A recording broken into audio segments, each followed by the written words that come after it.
народы четче и яснее осознают свои интересы, свою самоценность, самобытность и идентичность, все тверже настаивают на достижении цели развития и справедливости. При этом общество сталкивается с большим количеством новых вызовов, от захватывающих технологических изменений до катастрофических природных катаклизмов, от вопиющего социального расслоения до массовых миграционных волн и острейших экономических кризисов. Эксперты говорят об угрозах новых региональных конфликтов, глобальных эпидемий, о сложных и неоднозначных этических аспектах взаимодействия человека и искусственного интеллекта, о том, как сочетаются друг с другом традиции и прогресс. Какие-то из этих проблем мы с вами предсказывали, встречаясь раньше, детально даже обсуждали, встречаясь на Валдайском клубе, а какие-то интуитивно только предчувствовали, надеясь на лучшее, но не исключая и худшего сценария. Что-то, напротив, стало для всех полной неожиданностью. Действительно, динамика очень сильная, непредсказуем современный мир, это уж точно. Если оглянуться на 20 лет назад и оценить масштаб изменений, а затем спроецировать эти изменения на предстоящие годы, можно предположить, что следующее 20-летие будет не менее, а то и более сложным. А насколько, конечно, зависит от множества, большого количества факторов. Для того, чтобы их проанализировать, попробовать что-то спрогнозировать, я так понимаю, вы собираетесь на Валдайском клубе. Наступает в некотором смысле момент истины. Прежнее устройство мира безвозвратно уходит, можно сказать, уже ушло, а за формирование нового разворачивается серьезная, непримиримая борьба. Непримиримая прежде всего по той причине, что это даже не схватка за власть или за геополитическое влияние. Это столкновение самих принципов, на которых будут строиться отношения стран и народов на следующем историческом этапе. От его исхода зависит, сможем ли мы все вместе совместными усилиями построить мироздание, которое позволит развиваться всем, решать возникающие противоречия на основе взаимного уважения культуры цивилизаций, без принуждения и применения сил. Наконец, сможет ли человеческое общество остаться обществом с его этическими, гуманистическими началами, а человек остаться человеком? Казалось бы, альтернативы этому нет, на первый взгляд. Но, к сожалению, есть. Это погружение человечества в пучину агрессивной анархии, внутренних и внешних расколов, утрата традиционных ценностей, новые форматы тирании, фактически отказ от классических принципов демократии, базовых прав и свобод. Все чаще демократию начинают трактовать как власть не большинства, а меньшинства. И даже противопоставляют традиционную демократию и народовластие некой абстрактной свободе, ради которой демократическими процедурами, выборами, мнением большинства, свободой слова и неангажированностью СМИ, как некоторые считают, можно и пренебречь, можно и пожертвовать. Угрозой является навязывание, превращение в норму тоталитарных по своей сути идеологий. Что мы видим на примере западного либерализма, сегодняшнего западного либерализма, который выродился, полагаю, в крайнюю нетерпимость и агрессию к любой альтернативе, к любой суверенной и независимой мысли. И сегодня оправдывает и неонацизм, и терроризм, расизм, и даже массовый геноцид гражданского населения. Наконец, это международные конфликты и столкновения, чреватые взаимным уничтожением. Ведь оружие, способное это делать, существует и постоянно совершенствуется, приобретает новые формы по мере развития технологий. А круг обладателей такого оружия расширяется. И никто не гарантирует, что в случае лавинообразного нарастания угроз и окончательного разрушения правовых и моральных норм оно не будет задействовано. Уже говорил, что мы подошли к опасной черте. Призывы Запада нанести стратегическое поражение России, стране, обладающей крупнейшим арсеналом ядерного оружия, демонстрирует запредельный авантюризм западных политиков. Во всяком случае, некоторых из них. Такая слепая вера в собственную безнаказанность, исключительность может обернуться мировой трагедией. Вместе с тем, прежние гегемоны, привыкшие еще с колониальных времен повелевать миром, все чаще с удивлением обнаруживают, что их перестают слушаться. Попытки силы удержать ускользающее могущество ведут лишь к всеобщей нестабильности и росту напряженности, к жертвам разрушения. А вот такого результата, к которому стремятся желающие сохранить свою абсолютную, безраздельную власть, такие попытки все равно не обеспечивают успеха.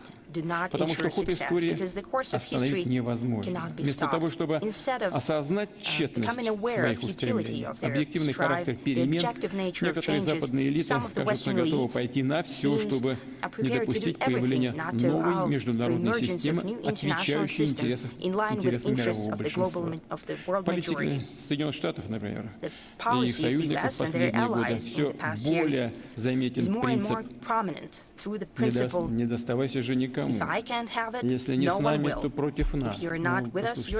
Эта формула, она очень опасна.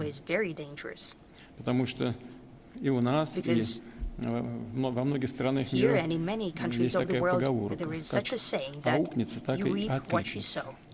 Хаос, системный кризис уже нарастает и в самих странах, которые пытаются проводить такую политику. У них самих претензии на исключительность, на либерально-глобалистское мессианство, на идеологическую и военно-политическую монополию, все больше истощает те страны, которые пытаются проводить такую политику, толкают мир к деградации, вступают в явное противоречие с подлинными интересами самих народов Соединенных Штатов Америки и европейских стран. Уверен, что рано или поздно на Западе это поймут, ведь в основе его былых великих достижений всегда лежал именно прагматичный, трезвый подход, основанный на весьма жесткой, порой циничной, но рациональной оценке происходящего и собственных возможностей. И в этой связи хочу вновь подчеркнуть: в отличие от наших оппонентов, Россия не воспринимает западную цивилизацию как врага, не ставит вопрос «мы» или «они». Еще раз повторю, кто не с нами, тот против нас. Мы же так не говорим никогда. Мы не хотим никого ничему учить, никому навязывать свое мировоззрение. Наша позиция открыта, и она заключается в следующем. Запад накопил действительно огромные человеческие, интеллектуальные, культурные, материальные ресурсы, благодаря которым он может успешно развиваться, оставаясь одним из важнейших элементов мировой системы. Но именно одним из наравне с другими активно развивающимися государствами и группами стран. Ни о какой гегемонии в новой международной среде речи быть не может. И когда, допустим, в Вашингтоне и в других западных столицах осмыслят, признают этот неопровержимый, непреложный факт, процесс выстраивания мировой системы, соответствующей вызовам будущего, вступит, наконец, в фазу подлинного созидания. Дай Бог, чтобы это произошло как можно скорее. Это в общих интересах, в том числе и прежде всего самого Запада. Пока же нам, всем тем, кто заинтересован в создании справедливого и прочного мира, приходится тратить слишком много сил на преодоление деструктивных действий наших оппонентов, цепляющихся за собственную монополию. Ну, это же очевидно. Это происходит. Но это все видят. И на самом Западе, и на Востоке, и на Юге, везде видят. Пытаются сохранить власть и монополию. Очевидные вещи. Эти усилия можно было бы направить с гораздо большей пользой и отдачей на решение действительно общих проблем, которые затрагивают всех. От проблем демографии и социального неравенства до климатических изменений, продовольственной безопасности, медицины и новых технологий. Вот над чем нужно было бы думать и над чем всем действительно нужно работать, всем заняться. Позволю сегодня несколько таких философских вступлений в наш дискуссионный клуб, так что надеюсь, это будет в струе тех дискуссий, которые шли здесь до сих пор. Уже говорил, мир кардинально и необратимо меняется. От предыдущих версий устройства мировой системы он отличается сочетанием параллельным существованием двух, казалось бы, взаимоисключающих явлений. Быстро растущий конфликтный стиль, фрагментации политического и экономического правового поля, это с одной стороны, и сохраняющаяся теснейшей взаимосвязанности всего мирового пространства с другой. Это может восприниматься как некий парадокс, ведь мы привыкли к тому, что описанные тенденции обычно просто идут одна за другой, сменяют друг друга. Век за веком эпохи конфликтов и разрыва связей чередуются с более благоприятными периодами взаимодействия. Такова динамика исторического развития. Получается, что сегодня это не работает. Попробуем немножко порассуждать на эту тему. Острые, принципиальные, эмоционально наполненные конфликты, конечно, значительно осложняют мировое развитие, но не прерывают его. На месте разрушенных политическими решениями и даже военными средствами цепочек взаимодействия возникают другие, да, гораздо более сложные, иногда запутанные, но сохраняющие экономические и социальные связи. Мы увидели это на опыте последних лет. Совсем недавно коллективный Запад, так называемый коллективный Запад, предпринял беспрецедентную попытку отключить Россию от мировой системы экономической и политической. Объем санкций, карательных мер, применяемых к нашей стране, не имеет аналогов в истории. Наши оппоненты предполагали, что нанесут России сокрушительный нокаутирующий удар, от которого она уже просто не оправится, перестанет быть одним из ключевых элементов международного обихода. Думаю, нет нужды напоминать, что произошло в реальности. Сам факт того, что юбилейный Валдай собрал такую представительную аудиторию, говорит, мне кажется, сам за себя. Ну, дело, конечно, не в Валдае, дело в реалиях, в которых мы живем, в которых Россия существует. России нужна мир, и никакие решения ни вашингтонских, ни брюссельских, якобы начальников над другими не способны изменить это. То же самое относится и к другим решениям. Против мощного течения не выплывает даже тренированный пловец, какие бы ухищрения и даже допинги он не использовал. А течение мировой политики направлен в другую сторону, противоположное устремлениям Запада, от нисходящего гегемонистского мира к восходящему многообразию. Это очевидная вещь. Как у нас в народе говорят, к бабке ходить не нужно. Это очевидно. Вернемся, давайте, к диалектике истории, сменам эпох, конфликтов и сотрудничества. Действительно ли мир стал таким, что эта теория, эта практика больше не работает? Попробуем взглянуть на происходящее сегодня под немного другим углом зрения. А в чем, собственно, состоит конфликт и кто в нем участвует в этом конфликте сегодняшнего дня? С середины прошлого столетия, когда современными усилиями и ценой огромных потерь удалось победить нацизм, наиболее злостную, агрессивную идеологию, ставшую порождением острейших противоречий первой половины XX века, перед человечеством стояла задача избежать возрождения подобного феномена и повторения мировых войн. Несмотря на все зигзаги и локальные стычки, общий вектор тогда определился. Это радикальное отвержение всех форм расизма, разрушение классической колониальной системы и расширение числа полноправных участников международной политики. Спрос на открытость, демократичность международной системы был очевидным. Быстрое развитие разных стран и регионов, появление новых технологических и социально-экономических подходов, направленных на расширение возможностей развития и повышение благосостояния. Конечно, как и любой исторический процесс, это порождало столкновение интересов. Но, повторяю, общее стремление к гармонизации развития во всех аспектах этого понятия было налицо. Наша страна, в ту пору Советский Союз, внесла большой вклад в укрепление этих тенденций. СССР помогал государствам, освободившимся от колониальной или неоколониальной зависимости, будь то Африка, Юго-Восточная Азия, Ближний Восток или Латинская Америка. И отдельно напомню, что именно Советский Союз в середине 80-х годов прошлого века выступил за прекращение идеологической конфронтации, за преодоление наследия холодной войны, собственно, за прекращение самого самой холодной войны, и затем за преодоление его наследия, тех барьеров, которые мешали единству мира и его всеобъемлющему развитию. Да, у нас сложные отношения к тому периоду, учитывая, во что в итоге вылился курс тогдашнего политического руководства страны. С некоторыми трагическими последствиями нам приходится справляться, бороться до сих пор. Но сам порыв, хочу это подчеркнуть, сам порыв, пусть и неоправданно идеалистический со стороны наших руководителей, да и нашего народа, порой даже наивный подход, как сегодня мы это видим, без сомнения диктовался искренними пожеланиями мира и всеобщего блага, что на самом деле исторически присуще и характеру нашего народа, и его традиций, и системе ценностей духовно-нравственных координат. Но почему такие устремления привели к противоположным результатам? Вот вопрос.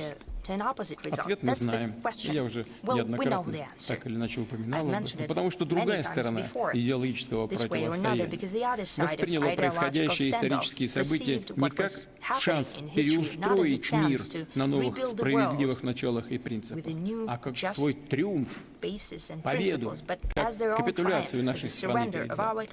А значит, как возможность по праву победителя устанавливать собственное полное доминирование. Я уже как-то говорил об этом, ну, сейчас вскользь не буду называть имен, но в середине 90-х, в конце 90-х от одного из тогдашних политических деятелей США прозвучало: теперь мы будем относиться к России не как к побежденному противнику, а как к тупому инструменту в наших руках. Вот этим руководствовались. Не хватило ни широты взгляда, ни общей культуры, ни политической культуры, ни понимания того, что происходит, и незнания России. В том, как Запад превратно и в своих интересах истолковал то, что считал итогами холодной войны, как стал перекраивать под себя мир, его беспардонная и беспрецедентная геополитическая жадность — вот подлинные истоки конфликтов нашей исторической эпохи, начиная с трагедий Югославии, Ирака, Ливии, а сегодня и Украины, и Ближнего Востока. Некоторым западным элитам показалось, что наступившая монополия, их монополия, момент однополярности в идейном, экономическом, политическом и даже отчасти военно-стратегическом смысле и есть станция назначения. Все, приехали. Остановись на мгновение, ты прекрасна.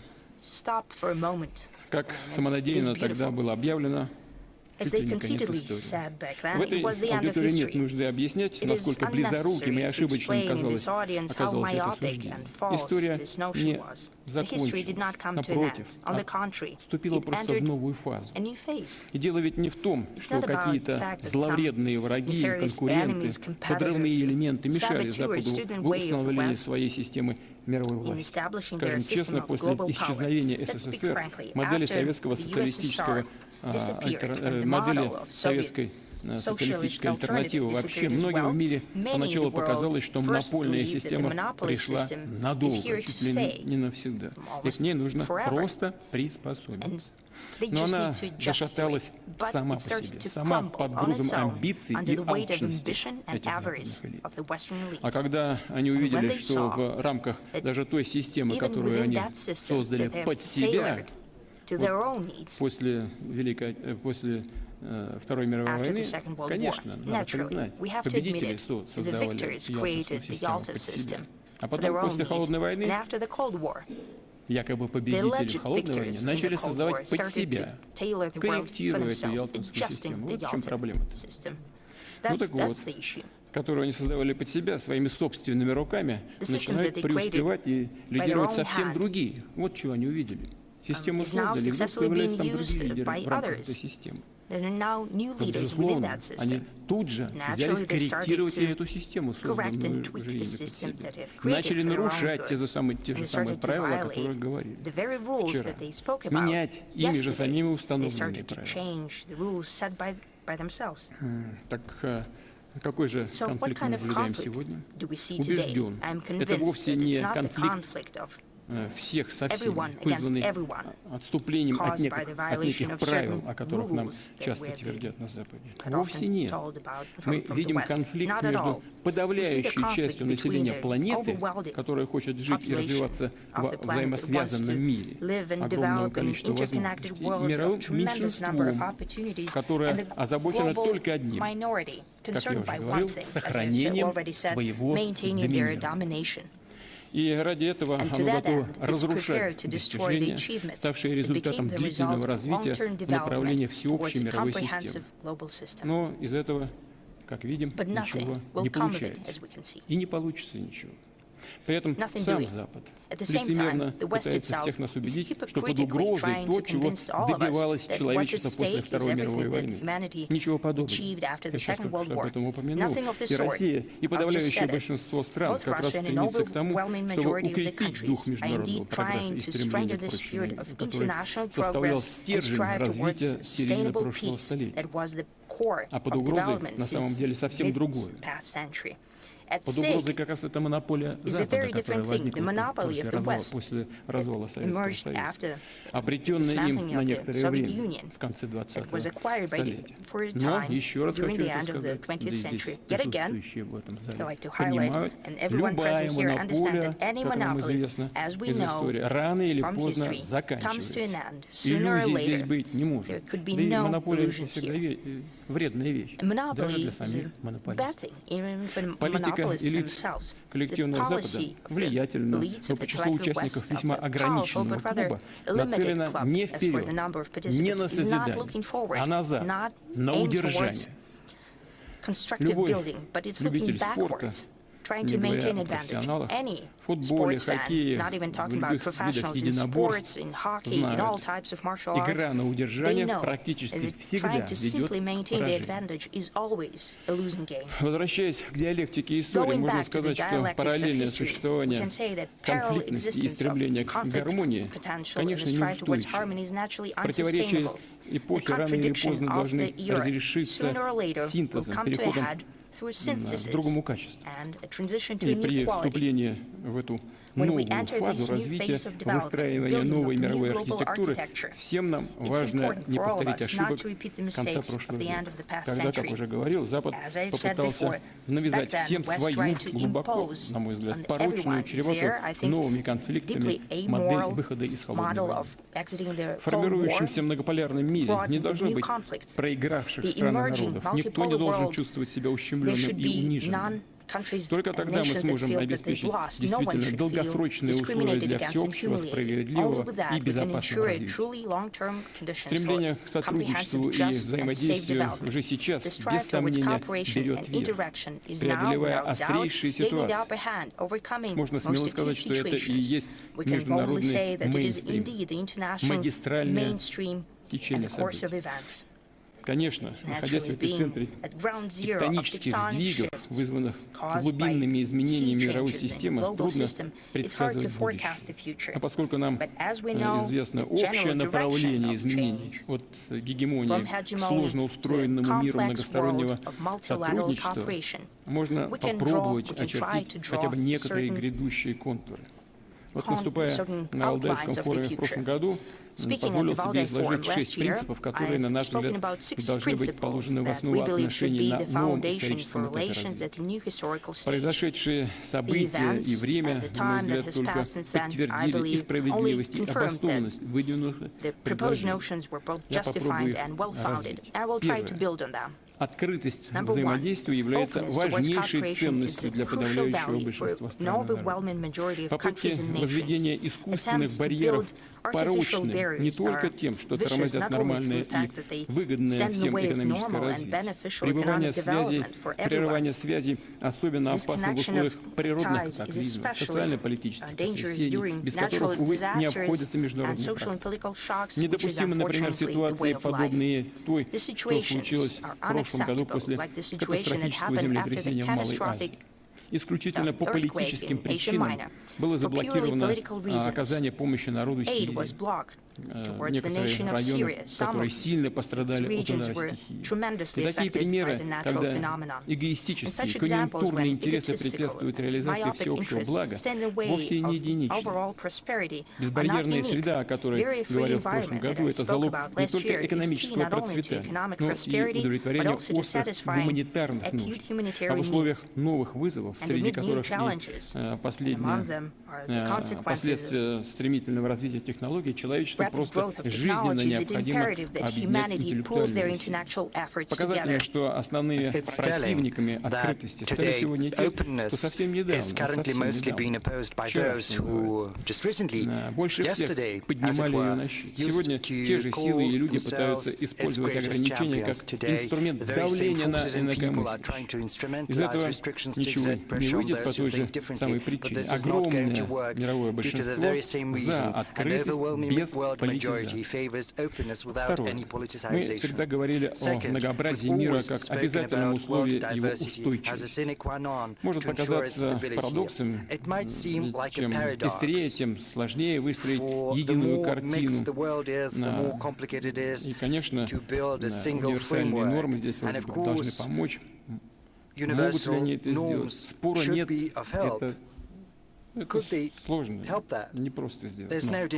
Во-первых, не должно быть ситуации, когда модель одной страны или относительно небольшой части человечества берется за что-то универсальное и навязывается всем остальным. И второе, никакой условный, даже вполне демократически выработанный кодекс невозможно взять раз и навсегда предписать как директиву, как неоспоримую истину. Международное сообщество — это живой организм, ценность и уникальность которого в его цивилизационном многообразии. Международное право — продукт договоренностей даже не стран, а народов. Ведь правовое сознание — неотъемлемая и самобытная часть каждой культуры, каждой цивилизации. Кризис международного права, о котором сейчас говорят, это в некотором смысле кризис роста. Объем народов и культур, которые раньше по тем или иным причинам оставались на политической периферии, означает, что их собственные самобытные представления о праве и справедливости играют все более высокую роль. Они разные, отнюдь разные. Отсюда можно возникнуть впечатление разнобоя и какофонии какой-то. Но это лишь первый этап становления. И убежден, что новое устройство возможно только на принципах многоголосия, гармоничного звучания всех музыкальных тем. Если угодно, мы движемся к мироустройству не столько полицентрическому, сколько полифоническому, в котором слышны и, главное, должны быть услышаны голоса. Тем, кто привык и хочет исключительно солировать, придется привыкать к новой мировой партитуре. Вот я уже говорил после окончания Второй мировой войны, что такое международное право после Второй мировой войны. В основе международного права лежит устав, который был написан странами-победителями. Но мир меняется. Конечно, появляются новые центры силы. Мощные экономики растут. Выходят на первое место. Но, конечно, нужно, чтобы правовое регулирование тоже менялось. Конечно, аккуратно это надо делать, но это неизбежно. Право отражает жизнь, а не наоборот. Третье. Мы не раз говорили, что новый мир может успешно развиваться только на принципах максимальной представительности. Опыт последних пары десятилетий наглядно продемонстрировал, к чему приводит узурпаторство, чье-то стремление присваивать себе право говорить и действовать как и других. Те, кого принято называть великими державами, привыкли и приучились считать, что они имеют право определять, в чем состоит интерес других. Вот интересно. Фактически диктовать другим их национальные интересы, исходя из своих собственных. Это не только нарушает принципы демократии и справедливости.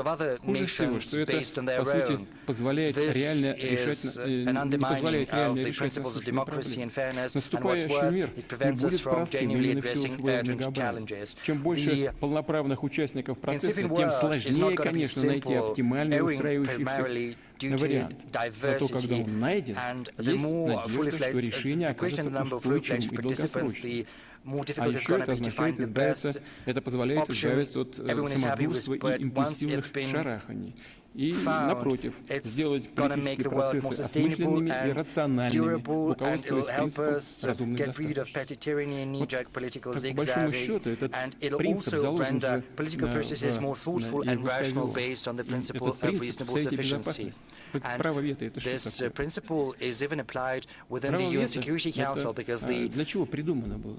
Чтобы не проходили решения, которые не устраивают игроков международной арене.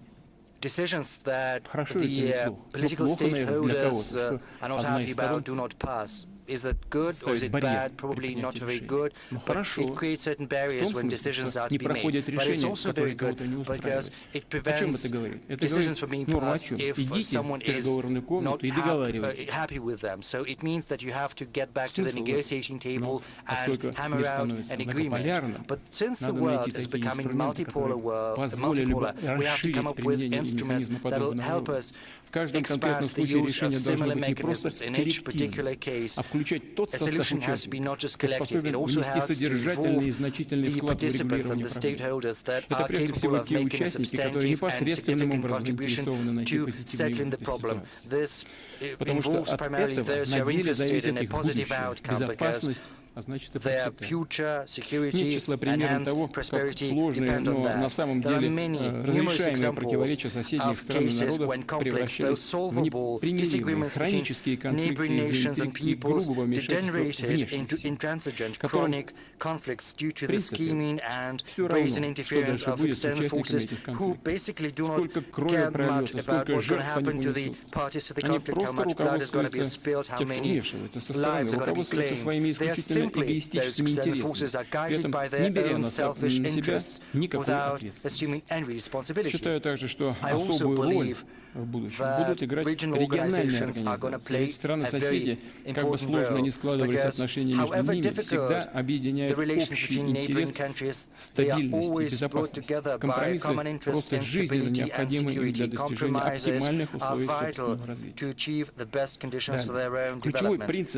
Next, a key principle is universal security for everyone without exception, because the security of one cannot be assured at the expense of the security of others. I'm not saying anything new. It's all in the OSCE documents and it has to be observed. The block-based approach has been bequeathed to us from the colonial times and the Cold War, and it runs counter against the new international system, which is flexible and open. In the world today, only one bloc remains that is brought together by obedience and rigid ideological dogmas, and that is the Европы сейчас пытается распространить свои подходы и на другие пространства мира, нарушая свои собственные документы. Это откровенный анахронизм. Мы не раз говорили о той разрушительной роли, которую НАТО продолжало играть, особенно после распада Советского Союза и Варшавского договора, когда, казалось бы, Альянс утратил формальный, ранее декларируемый повод и смысл своего существования. Мне кажется, что Соединенные Штаты понимали, что этот инструмент становится как бы непривлекательным, ненужным. Им-то нужен был и нужен сегодня для того, чтобы руководить в зоне своего влияния. Поэтому конфликты нужны.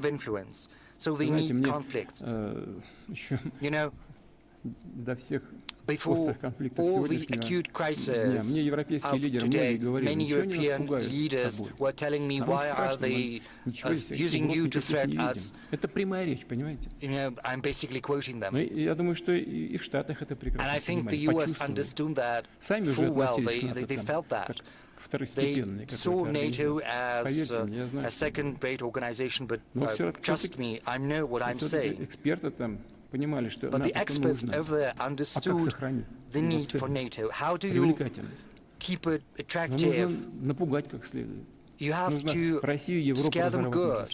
You have to sow discord between Europe and Russia, especially between Russia and Germany, France, and hence the coup d'etat in Ukraine and the hostilities in the east, in Donbass. They basically force us to take actions in response, so they got what they wanted. And the same is happening in Asia, on the Korean Peninsula, I suppose. In practice, we see that the world minority is trying to preserve and reinforce its military bloc there by trying to preserve its power. But even within this bloc itself, there is a noticeable understanding that the strict diktat of the big brother in no ways does nothing to facilitate addressing the tasks at hand. And it also is in stark contrast to the aspirations of other countries of the world, because cooperating when it's beneficial, building partnership with anyone who is interested, that is the evident priority of most countries on our planet. It's evident that military, political and ideological blocks are yet another type of hurdles built in the way of the natural development of the nascent international system. I would also like to point out that the very notion of a zero-sum game, where only one party stands to win, whereas everyone else stands to lose, has been born out of the Western political thought. And under the Western dominance, this approach was imposed on everyone under the pretext of its universality.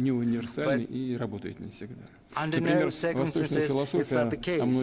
Quite the contrary. The Eastern philosophy, many of you who've gathered here know that, and probably know that firsthand, even better than I do, is based on another approach. And this approach is searching for a harmony of interests when everyone wants to achieve what's most important to them, but not to the detriment of the other party. I win, but you stand to win as well. And Russians, we as well in Russia, all the peoples of Russia, historically, when that was possible, assumed that it's not the most important thing, trying to push through your opinion by any means possible. Rather, they were trying to convince and get them interested in a fair partnership and equal cooperation, whereas our history and the history of our diplomacy have demonstrated on many occasions the worth of honor, nobility, peace-building and generosity, sufficing to remember Russia's role in rearranging the European order after the Napoleonic Wars.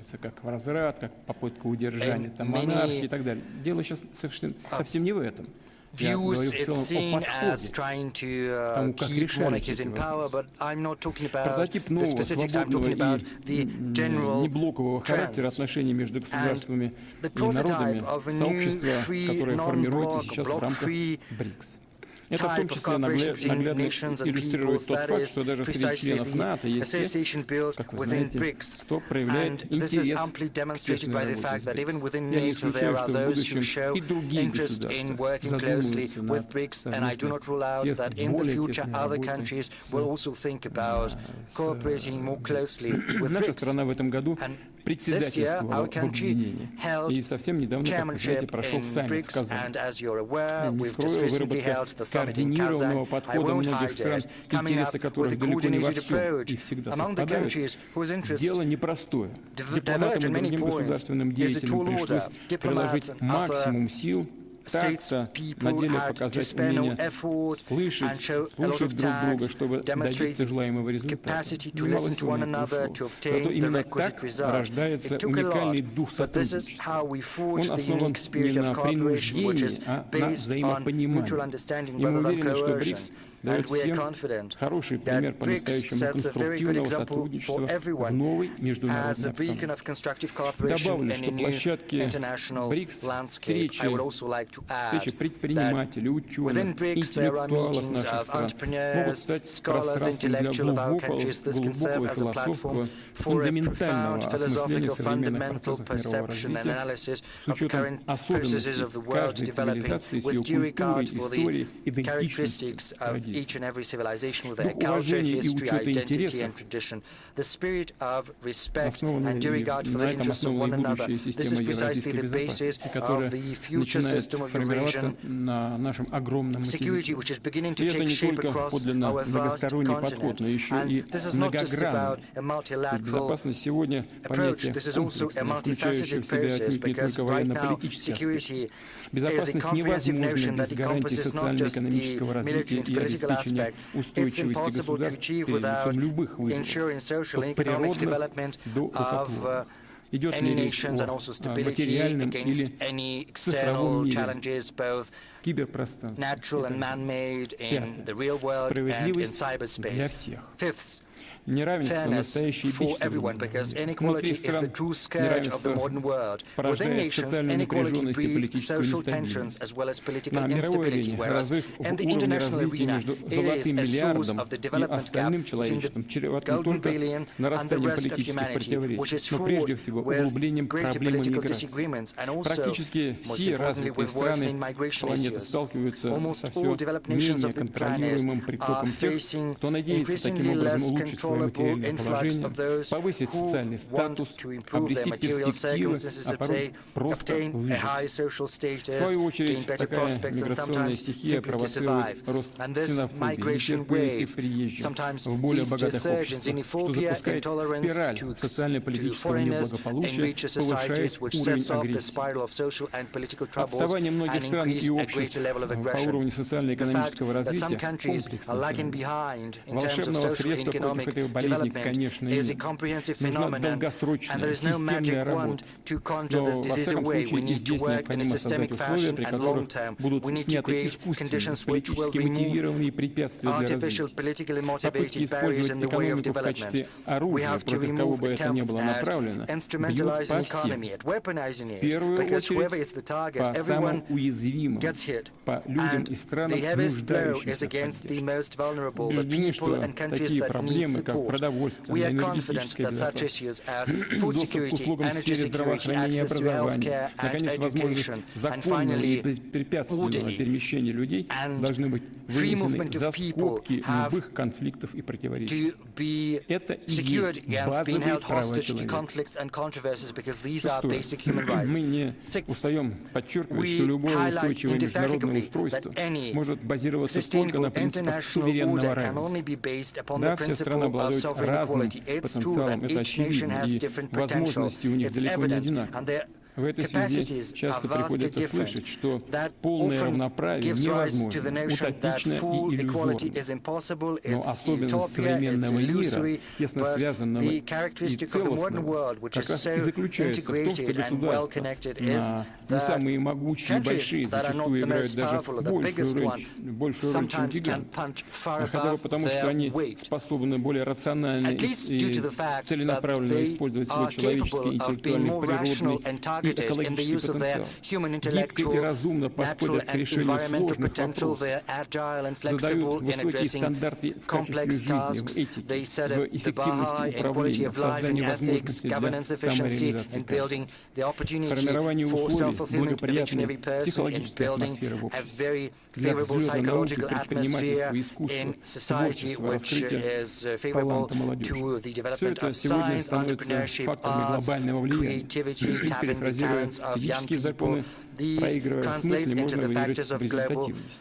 Самое вредное, деструктивное, что проявляется в сегодняшнем мире, это высокомерие, отношение к кому-то свысока, желание бесконечно и навязчиво поучать.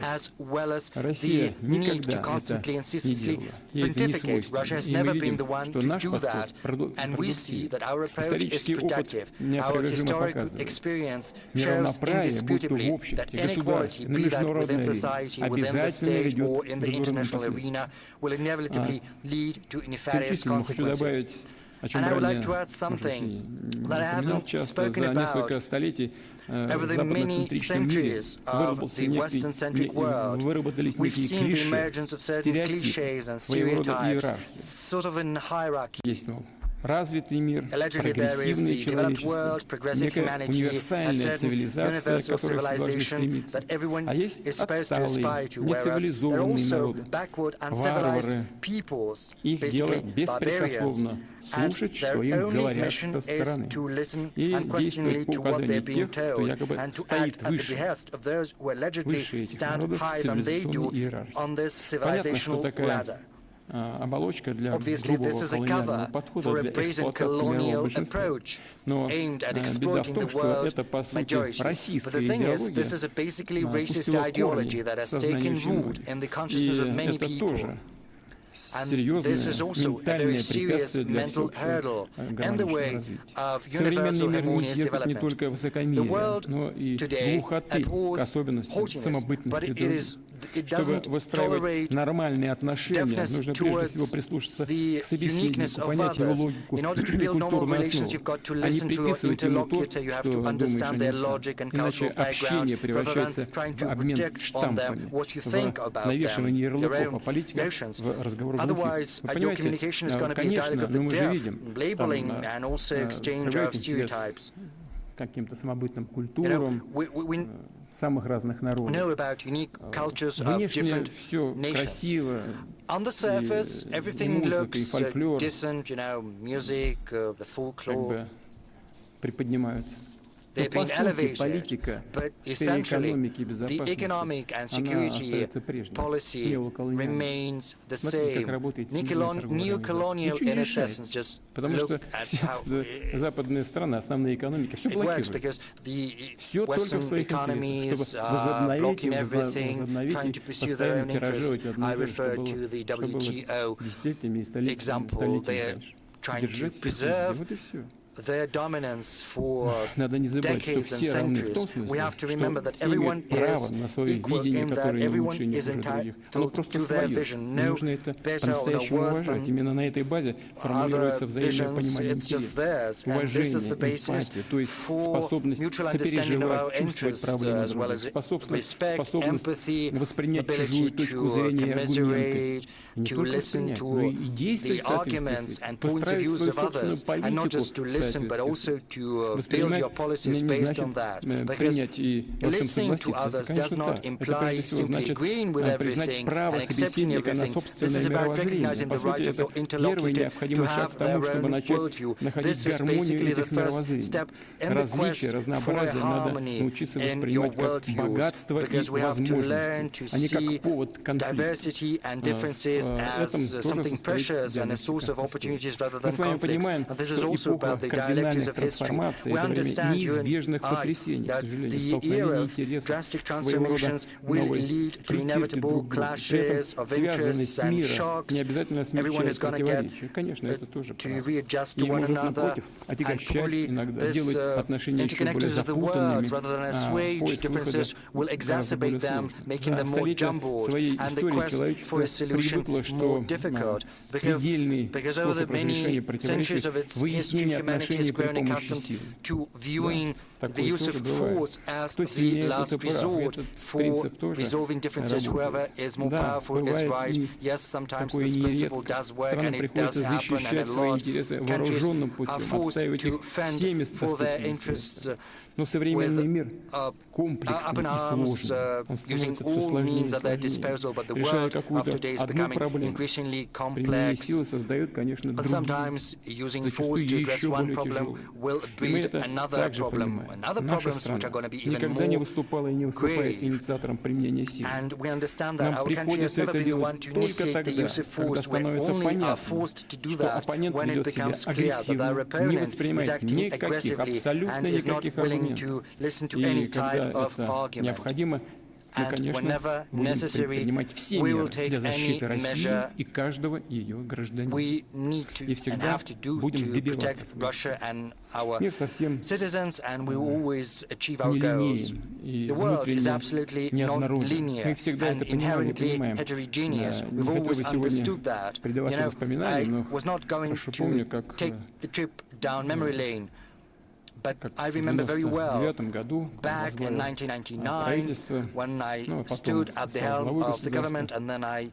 went on to become the head of С state. чем мы сталкивались тогда? There was something we were facing back then. Думаю, что российские I think граждане, the Russian специалисты, citizens которые в and the этом зале experts находятся, тоже хорошо who are помнят. present here remember that Какие силы very well стояли as за well. террористами We на Северном remember Кавказе? the forces behind the Откуда и terrorists в in the каких Northern объемах Caucasus. они We получили know оружие, where from деньги, and in what моральную, политическую, идеологическую, size they were информационную поддержку. getting money and weapons, moral, political and ideological support.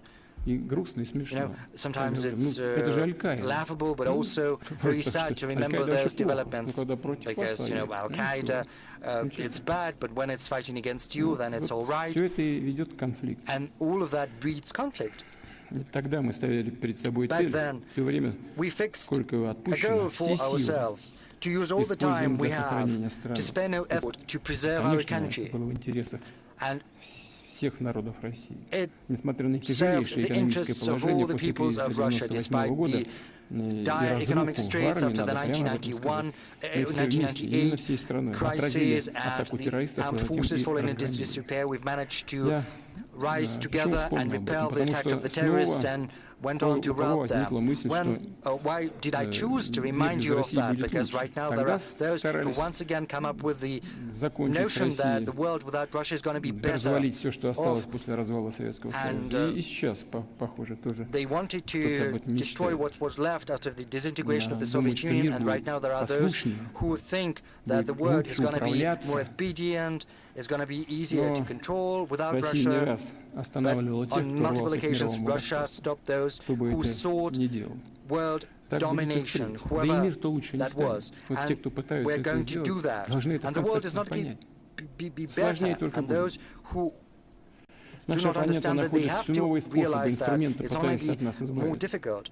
And Ну, our это точно opponents are still такое. coming up with new instruments инструменты to get rid of используют us. Right now, they're trying Украину, to украинцев, которых instrumentalize попросту Ukraine and цинично Ukrainians as such a натаскивают tool. на They are русских, cynically training превращая их, Ukrainians по сути, against в пушечное Russians, мясо. basically turning И все Ukrainians это into cannon вот fodder. аккомпанемент разговора And all о of that is европейском accompanied выборе. by Ищите conversations about a выбор. European Нам choice. точно такого не нужно. What kind of Мы choice is that? We защитим don't need себя, that, for наших sure. людей, We will пусть ни у protect кого не будет ourselves на and этот our счет citizens. никаких Let no one labor Но at any роль illusion России этим, to that конечно, end. не But of исчерпывается, course, чтобы себя только защищать и сохранять.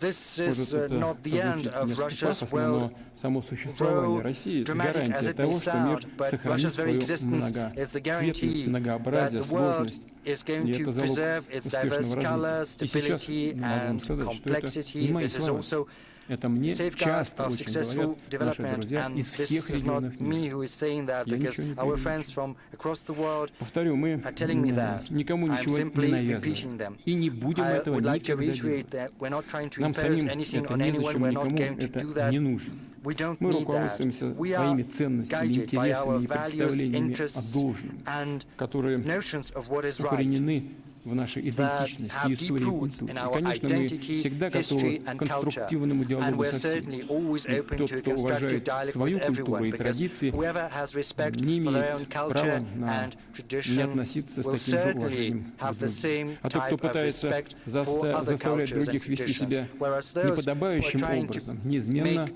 others втаптывает в behave грязь и собственные in an корни, improper manner свою will inevitably цивилизацию и trample культуру. their own roots, their Что мы часто и civilization and наблюдаем. culture. And to a certain Россия extent, this is сегодня what we're witnessing борется today. за свою свободу, Today, Russia за is свои fighting for права, its freedom, свой for its суверенитет. sovereignty and rights. Я вот без преувеличения это говорю, Without потому что на exaggeration, протяжении I'm предыдущих saying that десятилетий because during the вроде как previous внешне все decades, так благоприятно, surface, благопристойно выглядело. Из everything семерки сделали looked so восьмерку. decent because, G7 was спасибо. turned into Нас G8. пригласили. Thank you. Ну, We знаете, were что invited. происходило? But you know what was Вот truly я happening? же видел. Because I saw that Приезжаешь на ту же самую firsthand. восьмерку. Say, you come Но to the G7 8. становится ясно, And it что becomes до clear встречи from в the рамках outset восьмерки that уже before the собралась G8, семерочка. the G7 И между had собой что-то a separate пообсуждали, meeting and they had some separate в том числе в отношении conversations России. А and потом they had приглашают discussed Россию. Russia and then they invite Russia to talk Так, with them. смотришь на это, You look at all с of улыбкой this смотрел сегодня. with a smile. That is Но, how I а look на at it. практике But и in так красиво practice, обнимают, you know, и it по плечу is a похлопают. great picture, А на a great практике image, делают все наоборот. the hugs, И все это and, you все know, наступают, и наступают, и наступают. patting on the shoulder. Наиболее But in зримо это practice, they are continuing to move смотрится forward. в контексте расширения НАТО на восток. Обещали, что не будут, и сегодня Most flagrant example is the И это, expansion of NATO to the знаете, в east. конце концов, They had promised they were not going to do that, but it was и эта happening, система and the same was противоракетной happening in the обороны, Caucasus, все, по and любому also ключевому вопросу it was happening просто with плевать regard хотели to the нашим. ABM Это system, в so on конечном any итоге key все issue, вместе they стало didn't выглядеть care такая one bit about ползучая our opinion. интервенция, We saw this которая без всякого creeping преувеличения intervention, направлена была which, бы without на any какое-то exaggeration, принижение, а was лучше на разрушение aimed страны, или at изнутри, или извне. demeaning our country and at best at destroying our country from within and from outside. You see what they did to Ukraine, they intervened basically with their bases in 2008. The Bucharest decision was made to open the doors to Georgia and Ukraine. Where did that come from?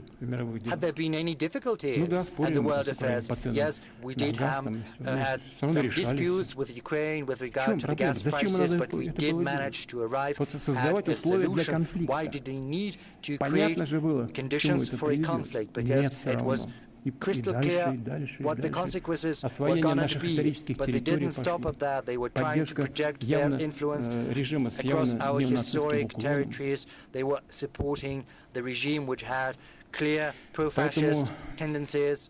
Можно смело сказать и повторить.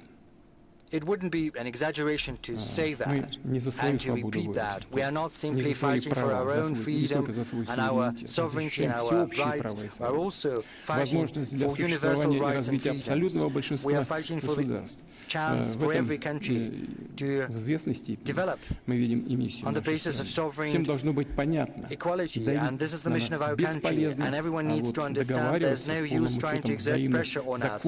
But as for coming to an agreement with due regard to the mutual legitimate interests of one another, this is something we've always been ready for, and this is what we've been asking all participants of the international community to do. And if that happens, then the future participants of the Valdai Club, which are still school children, students, PhD candidates, young scholars and novice experts, and 20 years or so, on the eve of the centenary of the UN, will probably talk about something more optimistic and life-reassuring than the subjects and we have to broach today. Thank you very much for your attention.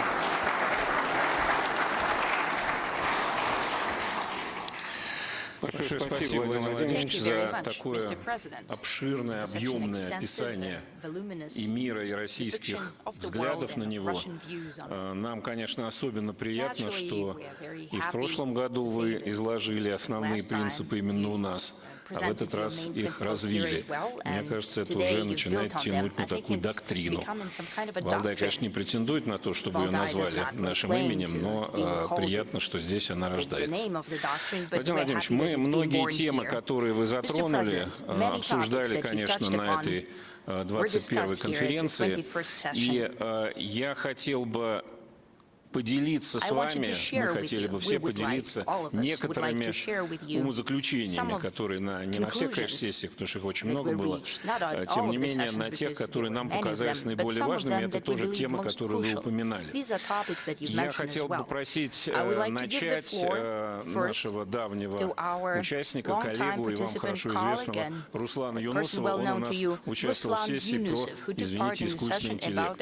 Самое модное. вечер, Владимир Владимирович. Good evening, Mr. Действительно, President. мы Indeed, обсуждали we то, have что вы discussed затронули what в you've сегодняшней touched upon речи, in тему your искусственного today's интеллекта. Была speech. отдельная The topic of сессия artificial на intelligence. нашей We had a конференции, она separate называлась session. It was «Искусственный called интеллект. Революция artificial или мода». intelligence. Но прежде чем я перейду к результатам этой сессии, я A бы подчеркнул revolutionary такой fact. уникальный But факт, который в before этом I году will highlight произошел. our, Сразу две Нобелевские conclusions, I'd премии like to say были that выданы за two достижения в Nobel искусственном prizes интеллекте. were Это given премия for по the физике и developments по in химии. the Одновременно artificial intelligence такого sphere, никогда не physics было. and chemistry, И simultaneously. It was подчеркивает ли это, что unprecedented. происходит Does it революция в highlight that there области is a искусственного интеллекта? revolution Наверное, going on скорее in да, чем artificial нет. Хотя intelligence? Нобелевский Most likely комитет it's a yes, частенько because руководствуется Nobel и модой в Committee принятии своих often решений. follows a Но fashion in переходя their к decisions. тематике But moving уже on to нашей the дискуссии, topics of our валдайской discussion дискуссии, here at the Valdai я Club, подчеркну несколько I'd like to аспектов, которые мы highlight several обсудили. aspects that we Начали have мы с discussed. того вопроса, We've kicked который it off многих with an issue беспокоит. that А вот troubles придет many. искусственный интеллект и заменит он человека Will или the нет? artificial intelligence И substitute особенно a в тех human областях, or где not? требуется творческий Especially in the подход, spheres например, where one наука, needs искусство.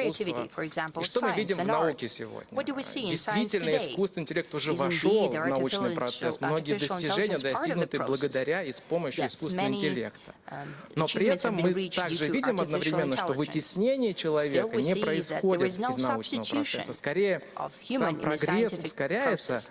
а More likely, новые the кадры, progress is speeding up, квалифицированные but the молодые ребята нужны еще well-qualified больше. Так что young здесь пока мы people риска не are видим. much Также more мы needed than обсудили before, so we аспекты don't see a экономики и risk there. искусственного интеллекта. We have also В свое discussed время, во время economics ковида, в through the prism 2020 of год artificial примерно, intelligence. During были the COVID ожидания, что times, выход in из мировой 2020, we рецессии believed будет that the обеспечен в exit out первую of the очередь global за счет recessions will be драйвера, done такого драйвера, mainly как through искусственный such интеллект. drivers, Вот мы обсуждали, artificial сбылись ли intelligence. предсказания или нет. Да, Did the конечно, forecast искусственный интеллект come уже to начал life? внедряться в Yes, экономику, в indeed, разные AI сектора has been экономики. introduced in many Но если sectors of посмотреть на economy. цифры, But if we то take a look at the окажется, figures, что we will те самые see that those оптимистичные very ожидания, они не optimistic сбылись. expectations did not come true. Получилось немного более It консервативно was more of a more сегодня. conservative И более scenario. того, эти ожидания продолжают the быть сегодня. expectations И мы видим continue формирование today. пузырей на And we see there are инвестиционном certain рынке, что investment грозит в bubbles, будущем and that отрицательными might portend экономическими эффектами.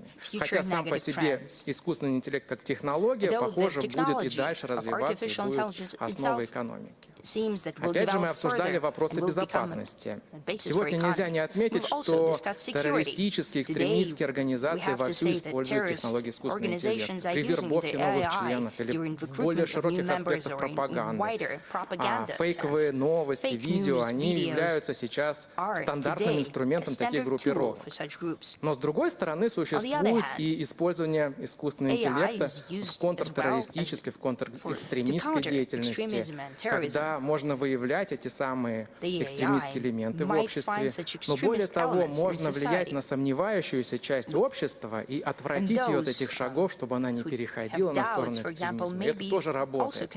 Когда мы обсуждали, каков баланс, что больше, позитива или негатива, похоже, что позитивных явлений искусственного интеллекта в области безопасности все-таки больше, и хотелось бы, чтобы и дальше этот баланс был в стороне позитива.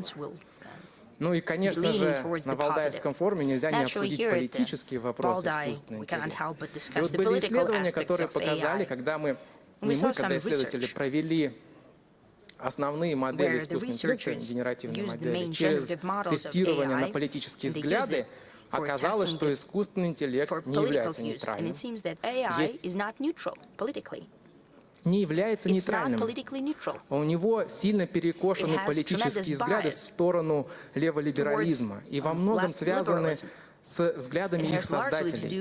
И более того, в последние пару лет мы видим, что обучение искусственного интеллекта идет с помощью синтетических данных больше, чем из фактического реального материала. И это также способствует тому, что взгляды этих моделей будут более радикальными.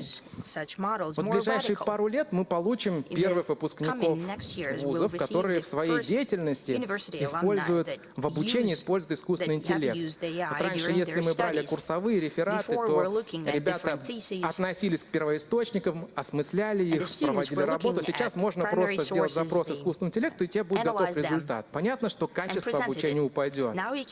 Но гораздо опаснее, на наш взгляд, такое исподволь влияние, которое оказывает искусственный интеллект, формируя мировоззрение молодых ребят, внедряя идеологию в их голову, причем эта идеология формируется во многом не в нашей стране, а за рубежом или даже за океаном.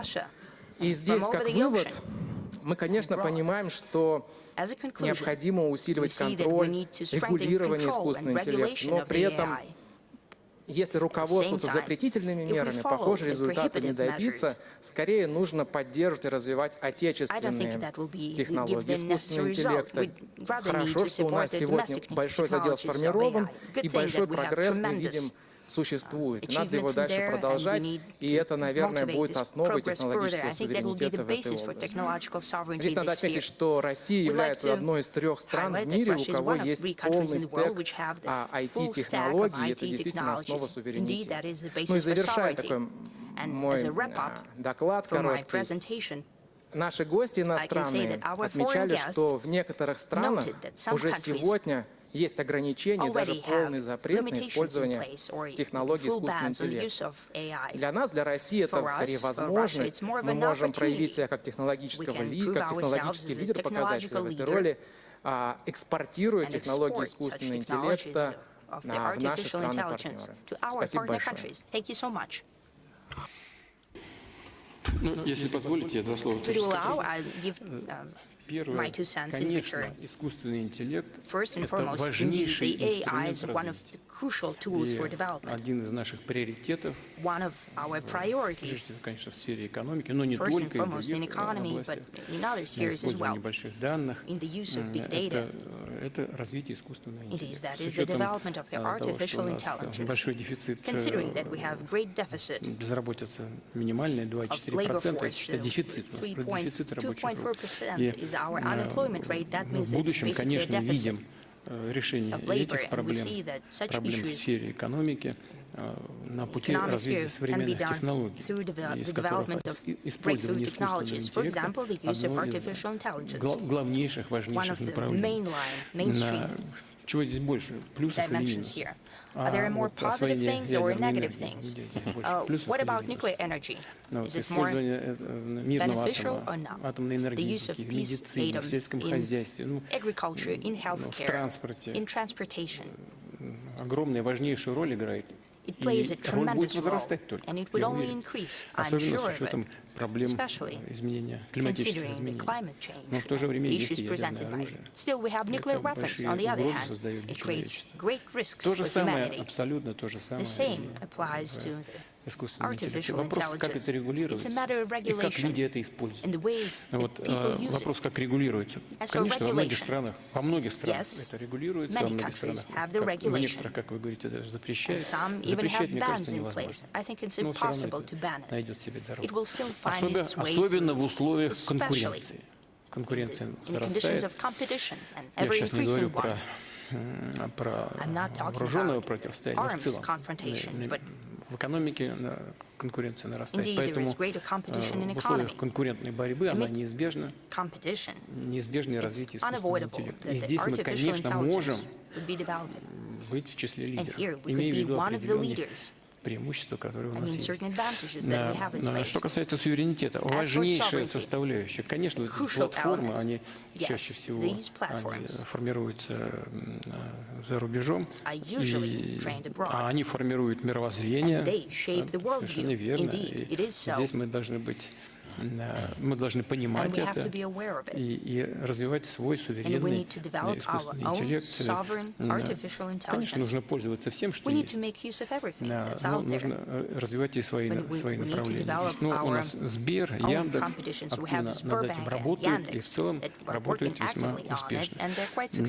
Вот мы, безусловно, будем это все делать, без всяких сомнений, особенно там, где он уже сам себя воспроизводит.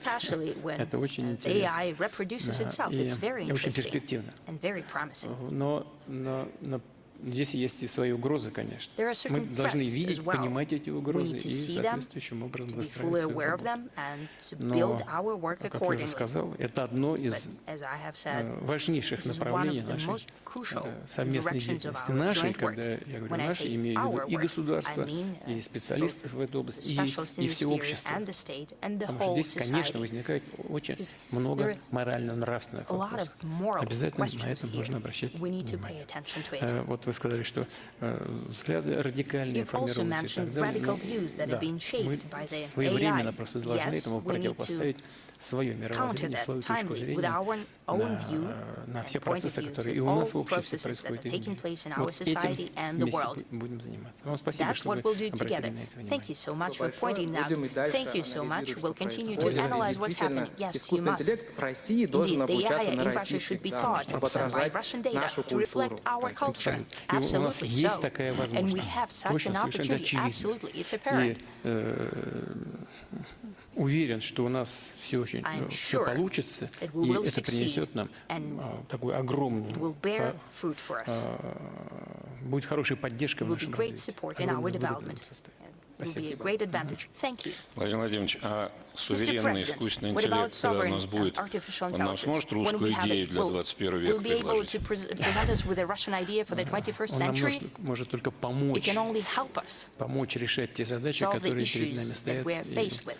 Очень важно, как мы их формулируем. Спасибо. Да, и поскольку там он работает тоже с большими данными,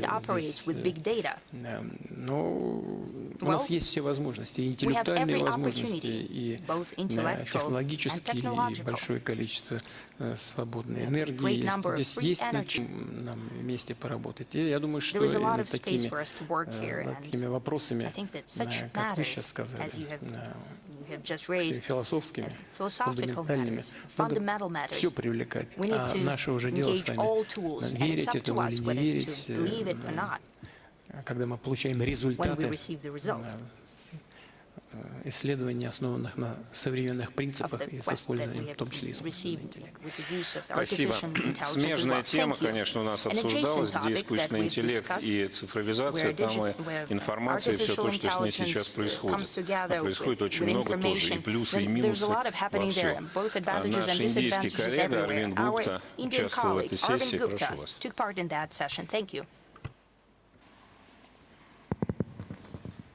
Thank you. My name is Arvind Gupta, Mr. President, and I come from India.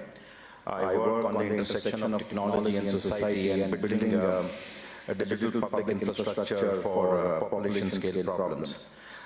Thank you, Mr. President. You've already addressed some of the issues that my colleague Ruslan here talked about on AI, but I thank you for listening to our summary, and our expert panels discussed the issue of something which is adjacent to AI, and I will in the end mention that, of information manipulation, surveillance using technology and data, and the lack of transparency in all technology systems today. Mr. President, the group discussed that the internet was designed about 45 years ago to be a global public good. Unfortunately now, like many other things, it's become very unipolar. It's controlled by a few big tech firms with their own ideological leanings. And some of these platforms or big tech firms are not allowed to operate in countries like India, Russia, Indonesia, and many others for their roles in manipulation and surveillance. The second issue we discussed, Mr. President, was the algorithms that, that we discussed previously in the AI session also, really define how we think. The AI is actually becoming a new buzzword today, but the algorithms have been around for a long time. And they really define how we think, how we consume, how we elect our governments. And as all of us have agreed, they have a leaning towards an ideology and definitely are not neutral. So the algorithms themselves are biased. The other thing the group discussed was the whole weaponization of information and data.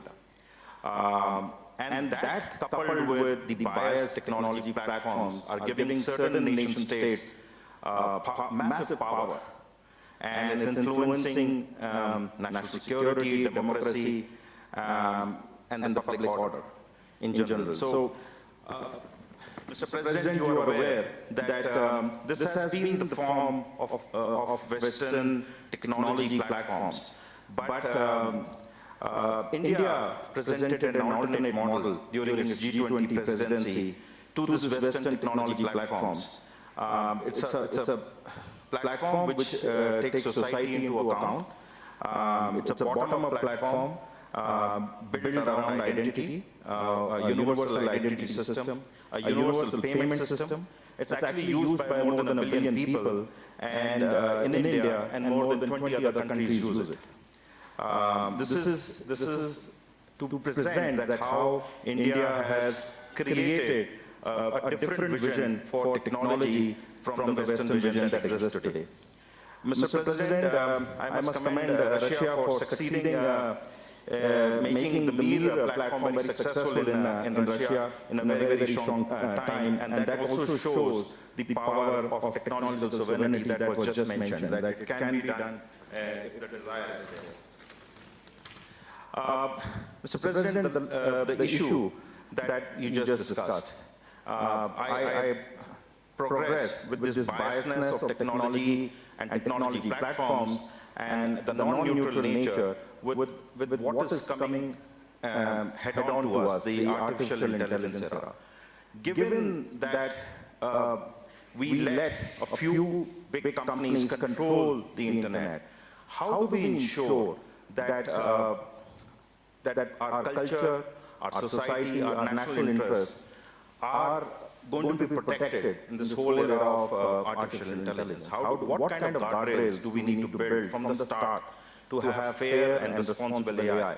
How do we ensure that like-minded states work together for non-weaponization of AI, for non-weaponization of artificial intelligence?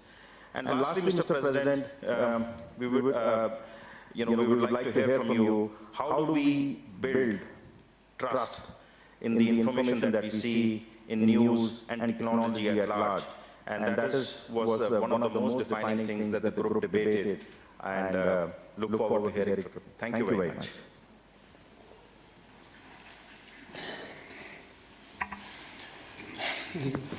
Очень важная тема. This is a very important subject, and it's related to the previous issue, AI, its development and use, and there are several aspects to this matter. To start with, the use of the internet should certainly be founded upon sovereign algorithms. This is something we have to aspire to. Secondly, on the part of the government, it's very difficult. It's possible, but it's going to be counterproductive if we try to prohibit everything, if the government chooses this path. In Russia, the professional community has arrived at an understanding on the rules for doing the business in the internet. And this professional community has assumed several independently developed self-restrictions, trying to prevent any destructive influence upon society, especially on young audiences. And I think this kind of self-regulation is one of the views. It's one of the ways to ensure the interests of the majority. But of course, the internet has to comply with domestic legislation of the country it's being operated in. It's evident. That said, we are witnessing manipulation of information. Unfortunately, this does happen, but I would like to reiterate, if the internet complies with domestic legislation, and it should be the case, then this will allow us to minimize potential negative consequences. I do understand the technological difficulties and restrictions. It's going to be a tall order, but if we choose this path of engaging with the professional community that sees where the threats might be coming from for society, then it's going to be a Поэтому way for the professional communities государство, to конечно, address those должно threats быть рядышком. on its own. But Для of course, the таких стран, government should как be willing Индия, to как Россия, lend a helping hand. эта задача For вполне such countries решаема, as потому Russia and что India, у this нас с вами is a очень task that can хорошие be addressed. специалисты, We очень have хорошие very good, математические школы, top-notch и есть люди, specialists которые and experts. We've got very good schools of mathematics.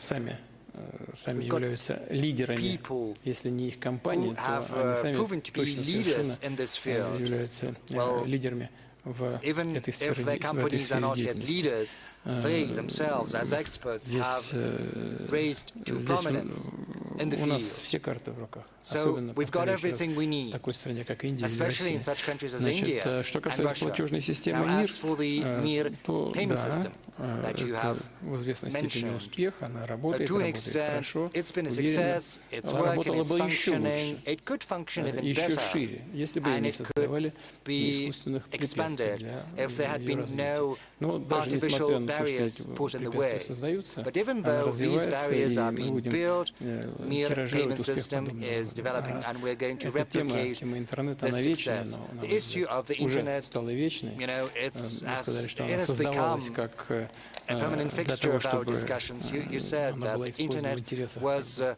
created as a public good to человечества, serve но the она создавалась, benefit конечно, для of других целей. humanity. Но Well, в of course, какой-то it момент, was built for other purposes конечно, ее in the very предназначение beginning, but at a категорическим certain образом point изменилось. in time, И its нужно, чтобы goals деятельность в интернете, change. так же как любая And человеческая we've деятельность, got to make подчинялась sure морально-нравственным that законам и our юридическим activities in законам the internet, тех just as any государств, other где type of эта human система activity, should be in функционирует. compliance Повторю with еще раз, moral технологически and это не legal всегда просто requirements. сделать, Of но course, к этому, безусловно, надо technologically, стремиться. it's Общество not должно always easily оградить себя achievable, от but it can be деструктивного done. влияния. Society Но has to protect сделать все для itself того, чтобы against все-таки обмен destructive информацией был influence. But свободным, at the same чтобы time, это we've шло got to на ensure благо free exchange of развития information, and we того also или have to иного make sure государства, да, that и it benefits the development всего of международного countries сообщества в and the целом. international Мы, community at если в России large. будем к этому We стремиться, in я знаю, Russia что are going и Индия идет по to этому же пути, pursue мы this будем path. рады с I вами know India сотрудничать. follows suit, and Спасибо, we're что вы going вообще, to конечно, work обратили на together это on внимание. this subject. And С другой thank you стороны, for не paying обратить so на much это attention внимание to и не this заниматься issue. этим But of course, невозможно. it's impossible to Что я вам overlook желаю this всяческих matter успехов. or not to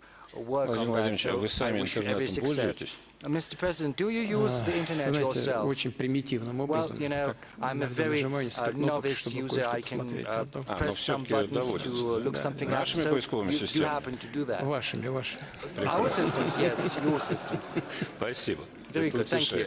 утешает. That is a consolation. Мы подробнейшим образом We have обсуждали spoken окружающую in detail среду, about состояние the мира environment, с точки the зрения state of климата и world так affairs далее. in terms of Я попрошу climate and нашего so доброго on and so forth. товарища I would like to give Расигана the floor to a Махараджа good из friend Южной of ours, Африки Mr. Rasidan рассказать. Maharaj from South Africa. He's going to speak on the subject. Thank you very much, Mr. President, also for updating us that the dialectic of history continues itself.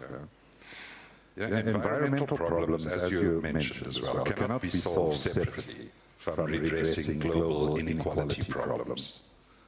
The World Meteorological Organization, the international weather body, recently noted that human-caused climate change has resulted in widespread and rapid changes in the atmosphere, ocean, cryosphere, and biosphere.